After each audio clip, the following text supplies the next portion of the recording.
আজকের ম্যাচে যেই জিতবে সেই ফাইনালে, বাংলাদেশ জিতলে বাংলাদেশ ফাইনালে, শ্রীলঙ্কা পাকিস্তান জিতলে পাকিস্তান ফাইনালে। যেহেতু পাকিস্তান একটা ম্যাচ সুপার ফোর জিতে গিয়েছে, সেহেতু এই আজকের ম্যাচে যদি পাকিস্তান জিতে তাহলে পাকিস্তান ফাইনালে, আর যদি বাংলাদেশ জিতে তাহলে বাংলাদেশ ফাইনালে।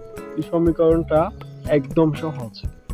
ইন্ডিয়া তো অলরেডি ফাইনালে উঠে গেছে, এখন বাংলাদেশের জন্য খুবই একটা ধরেন যে একটা ছাপ। এই ম্যাচ যদি ফাইনালে খেলতে হয় তাহলে এই ম্যাচ অবশ্যই জিততে হবে। আজকে পাকিস্তান বনাম বাংলাদেশের ম্যাচে যেই জিতবে সেই যাবে ফাইনালে। ইন্ডিয়া গতকালকে বাংলাদেশ থেকে ম্যাচ জেতার পর ফাইনালে উঠে গেছে। এখন আজকে ম্যাচে যেই জিতবে সেই যাবে ফাইনালে। বাংলাদেশ কি পারবে এই পাকিস্তানের সাথে ম্যাচটি জিততে?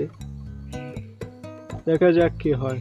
ইনশাআল্লাহ দেশের জন্য দোয়া করবেন। তবে গতকাল ম্যাচে যে শামীম পাটোয়ারি, জাকের আলী, তাহির হৃদয় যে খেলাটা দেখাইছে একদম বাজে খেলা অবস্থা। তো